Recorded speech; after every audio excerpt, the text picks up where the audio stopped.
Macam-macam balasan Allah Ta'ala terhadap orang yang beramal, yang beriman, yang ikhlas pada dunia ini yang layak pada mereka. Allah Subhanahu wa Ta'ala akan membalas orang yang beramal di dunia ini. Syaratnya orang yang beramal itu harus beriman. Jadi kalau munafik tidak dibalas oleh Allah. Yang kedua, syaratnya harus ikhlas. Di mana dikatakan oleh Nabi kita sallallahu alaihi wasallam, "Man shama ramadhana imanan wa ihtisaban." Barang siapa yang melaksanakan puasa iman syaratnya, wa ihtisaban ikhlas, ghufira lahu ma taqaddama min dzanbih, Allah akan ampun dosa yang telah lalu pada dirinya. Berarti barang siapa yang beramal tidak iman, munafik dan tidak ikhlas, maka dia tidak akan mendapatkan balasan dari Allah.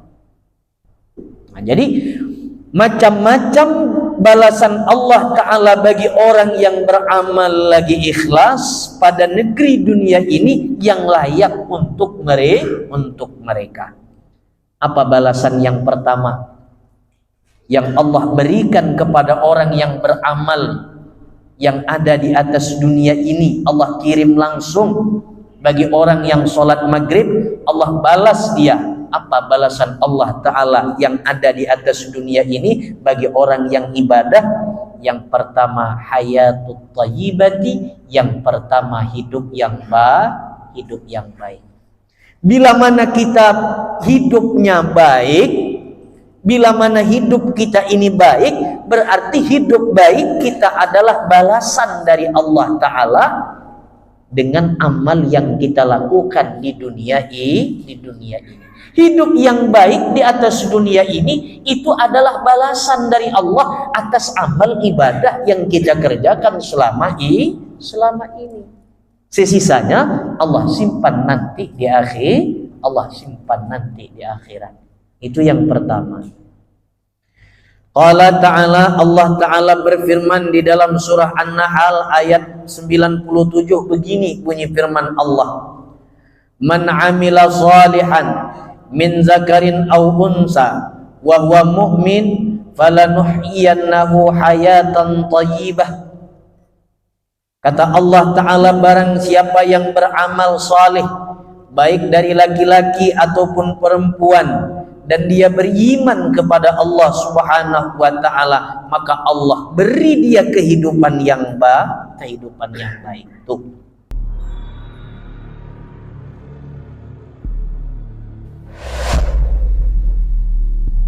Assalamualaikum warahmatullahi wabarakatuh.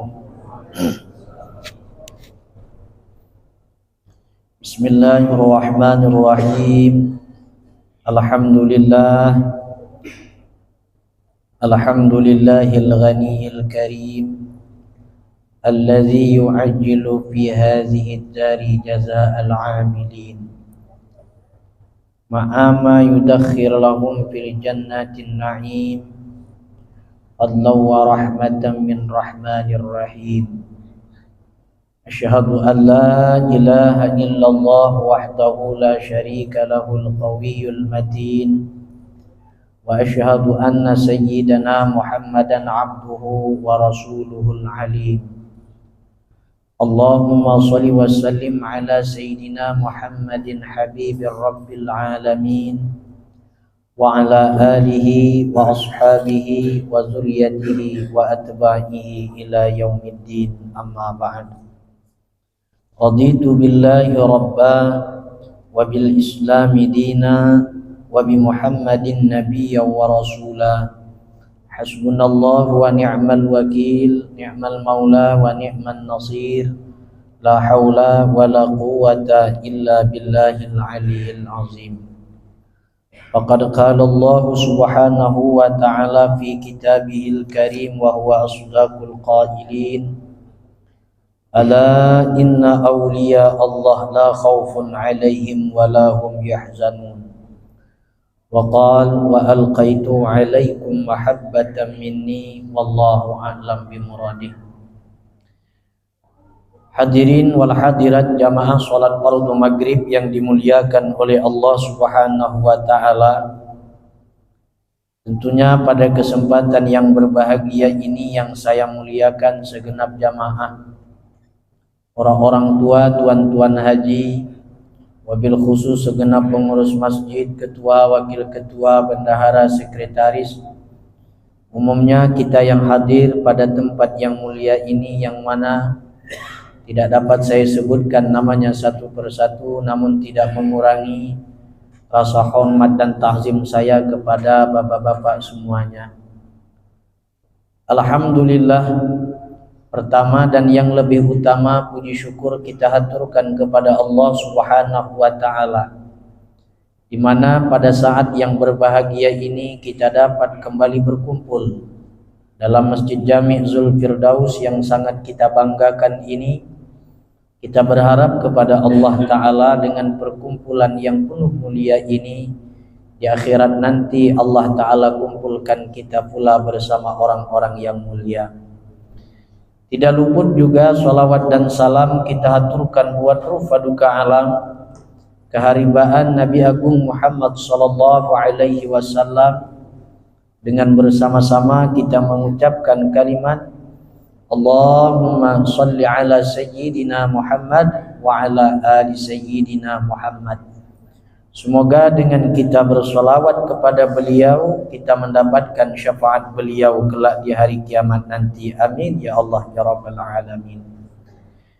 Jamaah hadirin wal hadirat yang dimuliakan oleh Allah Subhanahu wa ta'ala, kita langsung saja kepada pembahasan kita, yakni masih ada tertunda sedikit dari hikmah yang ke-86 dari Al-Hikam Imam Ibnu Athaillah As-Sakandari rahimahullahu ta'ala, di mana pada hikmah yang ke-86 di mana pengarang berkata pemberian daripada makhluk itu adalah cegahan, sedangkan cegahan daripada Allah Ta'ala itu adalah kebaikan. Begitulah kurang lebih yang kita bahas pada minggu yang lalu. Nah, sekarang kita lanjut mengenai tentang manusia. Qala al-muallif atau qala al-musannif rahimahullahu ta'ala, wa qila innan nasa yaqbilullah salasah aqsamin. Dikatakan sesungguhnya manusia di dalam menerima pemberian dari Allah Subhanahu wa ta'ala itu ada 3 macam. Di mana minggu lalu itu kita juga telah menjelaskan mengenai adab menerima pemberian dari Allah, agar supaya pemberian tersebut tidak menjadi dinding antara kita dengan Allah. Nah, sekarang kita lanjut. Manusia itu di dalam menerima pemberian dari Allah itu ada 3 macam jenis manusia. Minhum may yaral ata minal khalqi aw minallah wal khalqi fahuwa musyrik. Yang pertama, manusia yang berkeyakinan bahwa pemberian itu daripada makhluk dan juga dari Allah dan juga sekaligus dari makhluk, fahuwa musyrik, maka itu adalah keyakinan yang syirik khafi. Jadi yang pertama, ada manusia itu berkeyakinan bahwa kalau tidak berusaha tidak dapat rezeki. Rezeki itu memang betul dari Allah, tapi melalui dari usaha. Nah, kita yakin semacam itu model keyakinan kita, maka itu keyakinan adalah keyakinan yang menaruh syirik khafi. Kadang-kadang kita selalu menyuruh anak kita, bekerjalah kau nih. Kalau tak kerja siapa nak ngasih kau? Dari mana duit dapat? Orang tua mengajarkan anak untuk syirik khafi. Dan itu sudah umum pada manusia. Jadi barang siapa yang memiliki keyakinan hadirin bahwa rezeki itu memang dari Allah, tapi mesti harus melalui bekerja. Kalau tidak bekerja tidak akan dapat duit. Nah, maka keyakinan kita yang semacam itu menaruh syirik khafi di dalam batin kita. Dan itu bila mana sudah menjadi darah daging keyakinan kita semacam itu, itulah yang menjadi tirai hijab antara kita dengan Allah Subhanahu wa ta'ala. Mestinya bagaimana? Yang ketiga nanti akan kita bahas.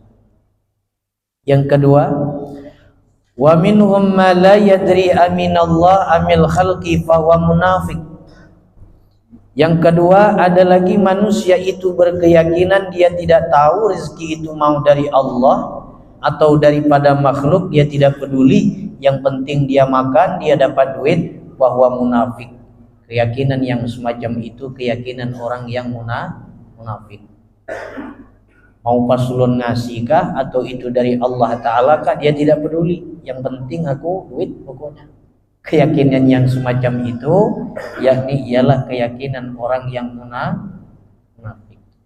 Bila itu terus ada di dalam batin kita sehingga menjadilah darah daging keyakinan itu di dalam hati kita, maka itulah yang menjadi dinding antara kita dengan Allah. Dan orang yang munafik ini di dalam Al-Quran dikatakan fi darkis asfal, di dalam kerak neraka yang paling dasar sekali.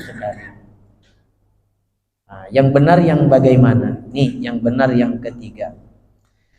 Wa minhum may yara annahu minallahi ta'ala wa annal khalqa wasa'id wa anna Allah ta'ala yuqaddiru isaluhu bila wasa'id wa yusarriful 'ata bi anwa'il khairat wa huwa mu'min mukhlis. Yang ketiga adalah orang yang meyakini bahwa rizki itu dari Allah dan sesungguhnya makhluk itu adalah pos penyampaian daripada Allah Ta'ala.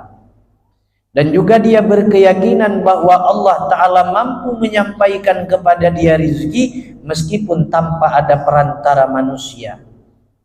Keyakinan yang semacam itu, maka itu adalah keyakinan orang yang mukmin lagi mukhlis, lagi ikhlas. Jadi kalau kita berdagang aja ikhtiar. Kalau kita bekerja aja ikhtiar. Rezeki tetap diatur oleh Allah Ta'ala. Kita umpamanya masuk kepada satu instansi di mana kita digaji 12 sebulan itu adalah 2 juta. Ini melamun agak kecil sedikit. Biasa kita melamun agak besar-besar, TTT. Kali ini kita melamunnya agak kecil sedikit, 2 juta. Jangan kita memiliki anggapan bahwa kita dibayar oleh instansi itu, tidak. Tapi memang rezeki kita dicatat oleh Allah Ta'ala, di situ posnya memang sudah ditakdirkan oleh Allah, rezeki kita memang sudah 2 juta jatahnya satu hari melalui instansi itu. Instansi itu adalah pos. Tidak bekerja kita melalui itu tempat, kalau memang sudah jatah kita 2 juta, meskipun bagaimana tetap jatah kita adalah 2 juta. InsyaAllah bisa dipahami. Jamaah yang dimuliakan oleh Allah Ta'ala, jadi keyakinan yang benar itu adalah bekerja ikhtiar, menunjukkan bahwa lemahnya kita. Urusan rezeki memang sudah Allah Ta'ala atur. Dan bahkan banyak orang yang tidak bekerja, Allah Ta'ala beri rezeki. Contoh Nabi Isa alaihissalam. Contohnya para aulia Allah Ta'ala di zaman dahulu kala, seperti Utsbatul Ghulam, bangun daripada tidur, lalu di depan rumah beliau sudah ada makanan. Siapa yang menyampaikan? Tidak ada. Nah, kadang-kadang kita ini orang awam masih memiliki keyakinan yang pertama, belum mau mengambil keyakinan yang ketiga. Sehingga efek sampingnya itu pengaruh kepada amal ibadah kita. Jamaah yang dimuliakan oleh Allah Ta'ala, begitu sudah dapat rezeki dari Allah Ta'ala dengan keyakinan bahwa Allah Ta'ala lah sang pemberi dan makhluk itu adalah sebagai wasitah, dan juga bahwa Allah Ta'ala mampu memberi kepada kita dengan tanpa perantara. Setelah mendapatkan itu rezeki, kita gunakan pemberian itu kepada macam-macam jenis kebaikan. Nih, impak ke jalan Allah sedikit, berikan istri, kemudian berikan kepada fakir miskin. Bila sudah demikian bahwa mukmin mukhlis, maka itulah orang yang beriman lagi ikhlas. Jamaah, saya mendapatkan ijazah amalan daripada hikmah yang ke-68, bunyinya adalah ya Razzaq, ya Razzaq, ya Razzaq, urzuqni rizqan halalan thayyiban min haitsu la yahtasib. Saya ulangi lagi. Setiap habis sholat baca ya Razzaq, ya Razzaq, ya Razzaq sebanyak 7 kali di dalam hati. Ya Razzaq, ya Razzaq, ya Razzaq, ya Razzaq 7 kali. Kemudian ditutup dengan urzuqni rizqan halalan thayyiban min haitsu la yahtasib. Wahai zat yang maha pemberi rezeki, wahai zat yang maha pemberi rezeki, berilah aku rezeki yang luas lagi berlimpah, dan engkau beri rezeki itu dengan tanpa disangka-sangka dan tanpa diduga-duga. Cara praktik bacanya di dalam hati sebanyak 7 kali. Kenapa mesti dalam hati Pak Ustadz? Itu memang sudah dari sononya macam itu dapatnya. Macam mana lagi? Tidak mungkin diubah, tak mungkin diubah-ubah. Kunci itu bila mana lebih sedikit kita ngubah, tak bisa masuk, pintu tak dapat buka. Nah, demikian juga dengan ijazah dari seorang guru, bila mana kita ubah, susah masuknya, keberkahan tidak ada. Jadi saya ulangi lagi, amalannya adalah ya Razzaq 7 kali, urzuqni rizqan halalan thayyiban min haitsu la yahtasib. Ini lebih kurang sama dengan doa daripada Utsbatul Ulam, Ilahi akrimni birizqil halal warzuqni min haitsu la yahtasib.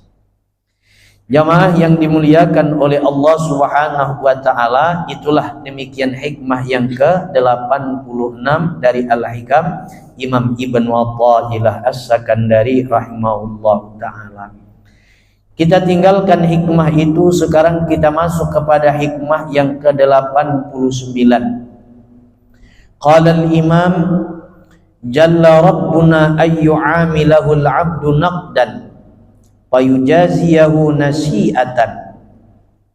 Maha besar Tuhan kita bahwa beramal akan dia oleh seorang hamba dengan segera, maka dia balas hamba itu belakangan.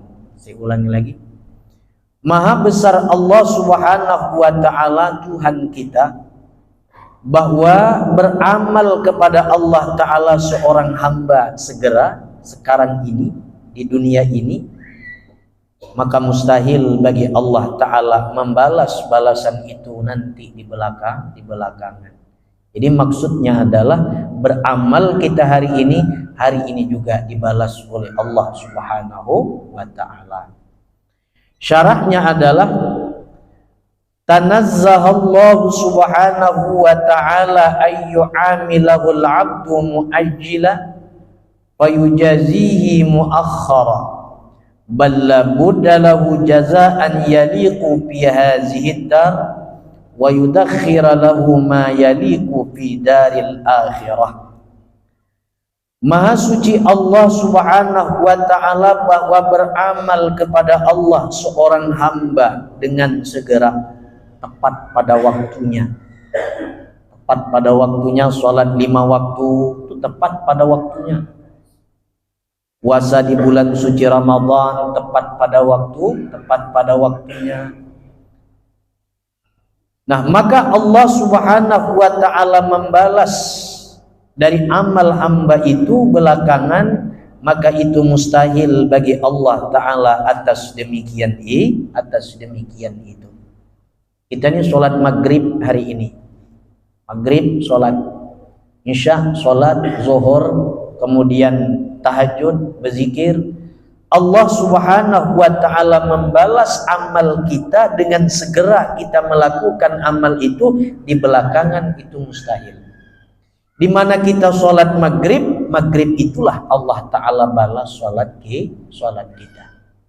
Bila kita berzikir, pada waktu zikir itulah Allah ta'ala balas Kan Nabi SAW telah menjelaskan di dalam hadis, dan itu ajaran agama kita, perintah dari Allah.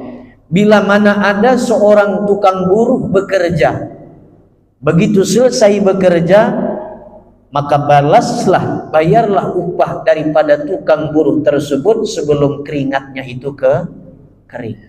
Itu kan perintah dari Allah.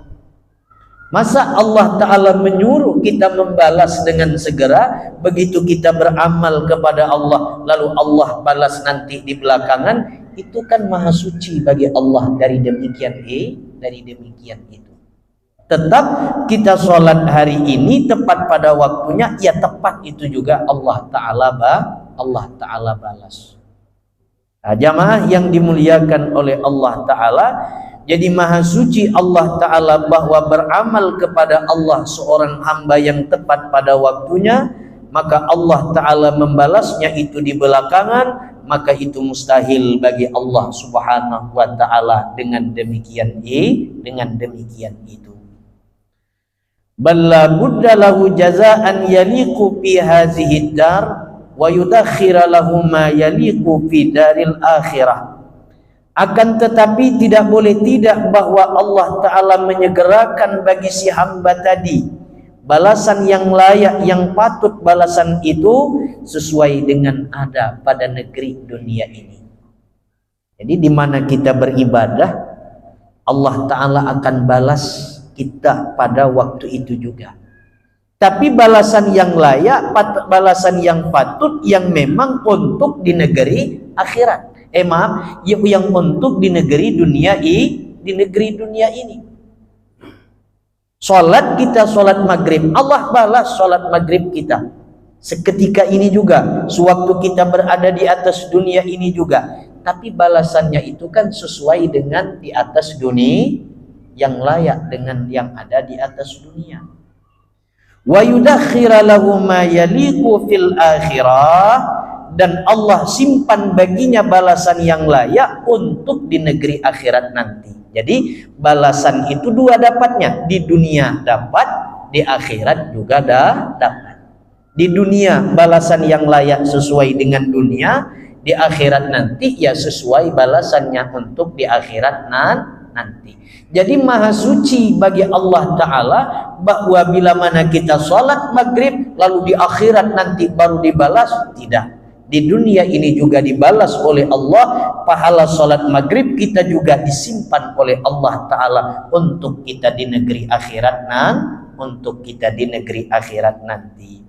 Jamaah yang dimuliakan oleh Allah Ta'ala, karena apa sebabnya balasan surga itu tidak bisa dikirim ke dunia ini? Mestinya begitu kita selesai sholat, apa-apa yang ada di dalam surga kirim saja ke dunia ini. Kenapa sedemikian tidak macam itu? Ya karena alamnya yang berbeda. Kita beribadah di atas dunia, balasan yang Allah berikan sesuai dengan kebutuhan di atas dunia. Tapi dari ibadah yang kita kerjakan itu juga Allah simpan balasan itu untuk kita di negeri akhirat yang layak di saat kita masuk ke dalam negeri akhirat. Lalu timbul pertanyaan kita, kenapa sebabnya Allah Ta'ala tidak kirimkan apa-apa yang ada di dalam surga sekarang ini juga Allah kirimkan pada diri kita? Nabi SAW bersabda begini, "Lau anna rajulan min ahlil jannah ittala' fabadat siwaruhu latamasa daw'us syams kama tamasa syamsu daw'an nujum." Apabila perhiasan surga, balasan surga itu Allah kirimkan untuk di dunia ini, umpamanya bapak bakar sholat, begitu sholat dapat perhiasan surga. Andai kata ada seorang ahli ibadah, andai kata ada seorang ahli ibadah lalu mendapatkan balasan surga sekarang ini, Dan itu tidak mungkin. Karena apa demikian? Karena perhiasan surga itu bila mana dimunculkan di atas dunia ini, latamasatau asyamsi, niscaya akan padam cahaya matahari sebagaimana padamnya cahaya bintang bila mana berhadapan dengan cahaya matahari. Beda alamnya, beda. Akhirat alamnya kekal, dunia alamnya panah. Dan yang panah bila mana bertemu dengan yang kekal, hancurlah yang panah. Jadi intinya adalah bahwa Allah akan balas salat kita, Allah akan balas zikir kita, Allah akan balas ibadah kita yang memang sesuai di atas dunia ini, yang memang layak dengan dunia ini. Tidak mungkin begitu habis salat Allah kirimkan perhiasan surga untuk kita, tidak mungkin. Karena apa sebabnya? Alamnya yang berbeda. Tadi dikatakan andai kata penduduk surga itu dimunculkan ke alam dunia ini, di mana baru gelang surganya saja itu sudah membuat padam cahaya matahari sebagaimana padam cahaya bintang bila mana berhadapan dengan cahaya matahari. Nah, jamaah yang dimuliakan oleh Allah Subhanahu wa taala. Faman ba'a nafsahu wa amwalahu ila Allah awadahu Allahu ajilan fi hadhihi dunya jazaan laiqan bih summa zadahu fil akhirah jannatan na'im wa nazara ila wajhihil karim. Barang siapa yang menjual dirinya dan juga menjual hartanya untuk Allah, maksudnya barang siapa yang beribadah dan barang siapa yang menggunakan hartanya itu ke jalan Allah, Allah akan balas ibadahnya, Allah akan balas hartanya yang dia gunakan ke jalan Allah, Allah Ta'ala balas dengan segera. Tapi sesuai dengan yang layak pada dunia ini. Kemudian Allah Ta'ala simpan balasan tersebut juga di akhirat, jannatun na'im, pada surga yang penuh kenikmatan, dan dia mendapatkan melihat atas zat Allah Subhanahu wa ta'ala. Jadi begitu kita zikir la ilaha illallah, la ilaha illallah, itu dibalas oleh Allah Ta'ala di dunia ini, tapi sesuai yang layak ya dengan dunia. Berzikir kita subhanallah, subhanallah, Allah balas di dunia ini balasan subhanallah kita, bacaan subhanallah kita Allah balas, tapi yang layak dengan dunia. Sesisanya Allah simpan di akhirat. Nah, jamaah yang dimuliakan oleh Allah Ta'ala, anwa'u jazaillahil 'amilil mu'mininal mukhlisin fi hadhihi dunya allaiqu bihim. Macam-macam balasan Allah Ta'ala terhadap orang yang beramal, yang beriman, yang ikhlas pada dunia ini, yang layak pada mereka. Allah Subhanahu wa Ta'ala akan membalas orang yang beramal di dunia ini. Syaratnya orang yang beramal itu harus beriman. Jadi kalau munafik tidak dibalas oleh Allah. Yang kedua, syaratnya harus ikhlas. Di mana dikatakan oleh Nabi kita sallallahu alaihi wasallam, man shama ramadhana imanan wa ihtisaban. Barang siapa yang melaksanakan puasa iman syaratnya, wa ihtisaban ikhlas, ghufira lahu ma taqaddama min dzanbih, Allah akan ampun dosa yang telah lalu pada dirinya. Berarti barang siapa yang beramal tidak iman, munafik dan tidak ikhlas, maka dia tidak akan mendapatkan balasan dari Allah. Nah, jadi macam-macam balasan Allah Ta'ala bagi orang yang beramal lagi ikhlas pada negeri dunia ini yang layak untuk mereka.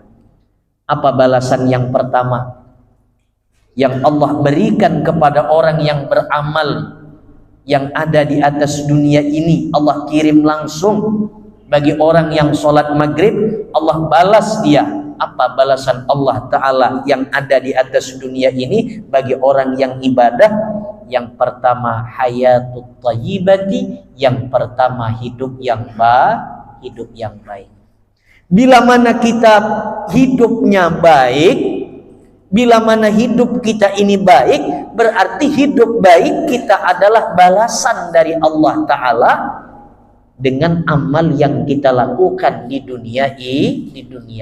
Hidup yang baik di atas dunia ini itu adalah balasan dari Allah atas amal ibadah yang kita kerjakan selama ini. Sisanya Allah simpan nanti di akhirat. Itu yang pertama.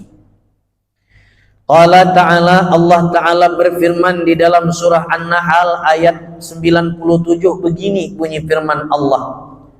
Man 'amila shalihan min zakarin aw unsa wa huwa mu'min falanuhyiyannahu hayatan thayyibah.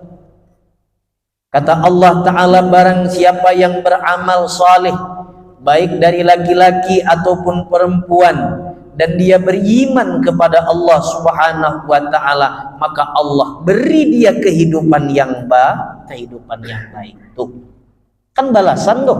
Barang siapa yang beramal saleh di dunia ini, puasa, zakat, haji, ada duit, tak ada duit itu usah haji, jangan dipaksa-paksa sampai hutang, jangan. Ada pula lagi travel, nanti ajalah selesai pulang ajalah baru bayar. Ini travel macam mana ini? Saya sudah baca ya di dalam kitab Fathul Mu'in ya. La bima sayajibu qardin dainin. Kadainin qardin. Ibadah tapi maksakan diri sampai ngutang. Allah Ta'ala berfirman dalam Al-Qur'annya, juga Nabi SAW bersabda, man istata'a minkum, bagi orang yang mampu daripada kalian untuk menunaikan ibadah. Bila tidak mampu ya tidak usah sampai berhutang. Berhutang masih mending daripada menjilat. Coba jamaah yang dimuliakan oleh Allah Subhanahu wa Ta'ala. Saya nih ya Allah ya Karim, kita nih kadang-kadang amal ibadah kita ini apakah termasuk amal ibadah yang ikhlaskah atau amal ibadah yang tidak ikhlaskah? Wallahu alam, kita tidak tahu, disidang nanti oleh Allah Ta'ala. Kata paslon, engkau dukung aku ya, nanti bila aku dukung kau, aku umrahkan kau. Pak Ustadz ini semangatlah, dukung, tujuannya mau on. Ada macam itu, ada Ustadz daerah Amerika macam itu keadaannya. Jamaah yang dimuliakan oleh Allah Subhanahu wa Ta'ala. Nah, jadi intinya adalah di dalam surah An-Nahl Allah berfirman di dalam Al-Quran, barang siapa yang melaksanakan amal saleh, baik dia itu laki-laki ataupun perempuan, dan dia beriman kepada Allah Ta'ala, Allah akan beri dia kehidupan yang baik. Tuh balasan dari Allah di dunia ini memang sesuai layak, karena dia memang berada di atas dunia sesuai dengan kebutuhan yang ada di atas dunia ini. Nah, jamaah yang dimuliakan oleh Allah Ta'ala, itu balasan yang pertama bagi orang yang melaksanakan amal ibadah yang Allah balas kontan langsung di dunia ini, yakni ialah kehidupan yang baik. Nah, jamaah yang dimuliakan oleh Allah Ta'ala, apakah kehidupan yang baik itu dan bagaimana yang dikatakan kehidupan yang baik itu bagaimana? Ulama ahli tafsir menyebutkan diantaranya di dalam kitab tafsir Shawiyah di dalam surah An-Nahl, bahwasanya kehidupan yang baik itu ialah kehidupan yang memiliki 5 hal. Yang pertama adalah ar-rizqul halalut thayyib. Yang pertama adalah rezeki yang halal lagi baik. Bila mana kita mendapatkan rezeki yang halal lagi baik, berarti hidup kita baik. Berarti kita dibalas oleh Allah ibadah kita. Rezeki yang halal lagi baik. Rezeki yang halal belum tentu baik, tapi bila mana rezeki yang halal lagi baik, insya Allah hidupnya baik. Rezeki yang halal yang belum tentu baik, contoh begini. Kita berdagang, lalu hasil dagang kita dapatlah untung 50.000, katakanlah begitu. Sehari 50.000. Tapi dengan dagangan yang kita punya ini tadi menghambat kita untuk beribadah kepada Allah Ta'ala. Tidak lagi jamaah, tidak lagi duduk di majelis ilmu, orang kematian tidak tahu menau, sosialisasi urusan keagamaan tidak tahu menau. Berarti rezeki yang dia dapatkan halal tapi tidak baik. Jamaah yang dimuliakan oleh Allah Ta'ala, lulus PNS yang dia makan rezeki yang halal, tapi dengan PNS yang lulus itu tadi ibadahnya kepada Allah makin berkurang, tidak tahu lagi ibadah, tidak tahu lagi mana wajib, mana yang sunat, tidak peduli. Yang penting dia memprioritaskan ke PNS-an yang dia sandang pada saat ini. Halal memang duit dari hasil PNS setiap bulan dia terima, tapi tidak dikatakan baik. Jadi yang dikatakan rezeki yang baik itu apa? Ar-rizqul halal at-thayyib. Rezeki yang halal yang baik itu yakni ialah di saat dia mencari rezeki itu dia tidak mengabaikan perintah Allah. Yang kedua, pengertian daripada rezeki yang baik yakni ialah begitu dia mendapatkan rezeki itu dia gunakan ke jalan Allah, bukan dia gunakan kepada berpoya-poya. Ini kadang-kadang selalu di daerah kampung ya, bukan kampung daerah sini, kampung daerah-daerah pelosok sanalah. Kerja kelapa sawit segala macam, sudah capek-capek kerja kelapa, ujung-ujung berpesta pora ke mana, ke kota. Berarti dia memang dapat rezeki yang halal dari kelapanya, tapi dia gunakan untuk yang berpoya-poya. Berarti itu tidak dikatakan rezeki yang halal lagi baik, rezeki yang halal saja namanya. Jamaah yang dimuliakan oleh Allah Ta'ala. Jadi yang pertama itu yang dikatakan kehidupan yang baik. Yang kedua adalah al-qanaah. Orang yang mempunyai kehidupan yang baik itu adalah al-qanaah. Qanaah itu artinya merasa cukup dari pemberian Allah Subhanahu wa Ta'ala. 200.000 dia syukuri, 300.000 dia syukuri, 400.000 juga dia syukuri. 1.000 rupiah pun dia merasa cukup. Nah, jamaah yang dimuliakan oleh Allah Ta'ala, kita dapat menetralkan rezeki dari Allah Ta'ala agar supaya kita merasa cukup. Satu, dari rezeki yang Allah kirimkan kepada kita, jangan terlalu banyak angan-angan dan keinginan. Dan rezeki itu akan cukup bila mana untuk memenuhi kebutuhan. Apa yang kita butuhkan? Tapi bila mana rezeki itu untuk memenuhi keinginan kita, meskipun satu hari penghasilan kita 50 triliun tidak akan cukup, karena keinginan kita banyak. Jikalau perlu keinginan kita mau naik di atas bulan, apa kabar bulan di atas? Ya kan? Jamaah yang dimuliakan oleh Allah Ta'ala.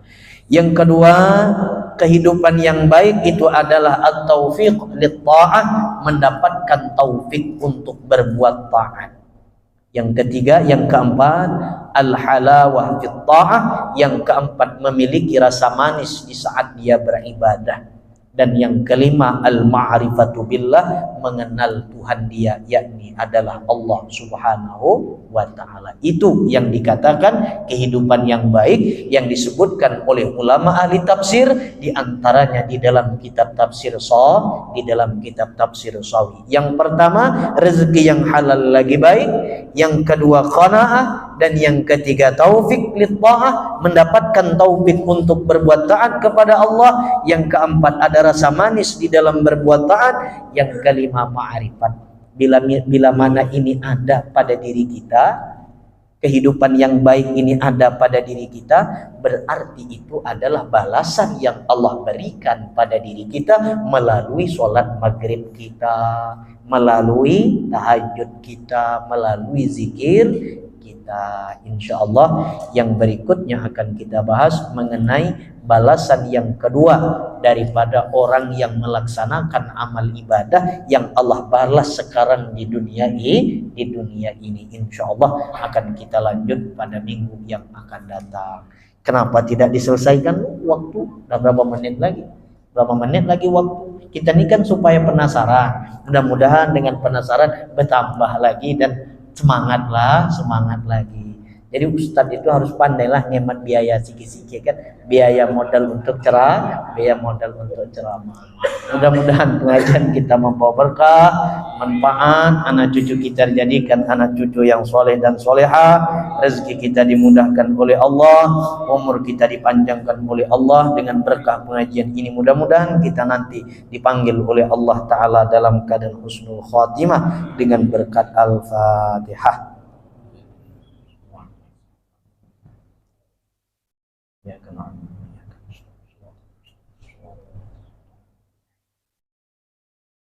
Ya Allah biha, ya Allah biha, ya Allah bihusnil khatimah. Ya Allah biha, ya Allah biha, ya Allah bihusnil khatimah. Ya Allah biha, ya Allah biha, ya Allah bihusnil khatimah. Subhana rabbika rabbil izzati amma yasifun wa salamun alal mursalin walhamdulillahi rabbil alamin. Taqabbalallahu minkum.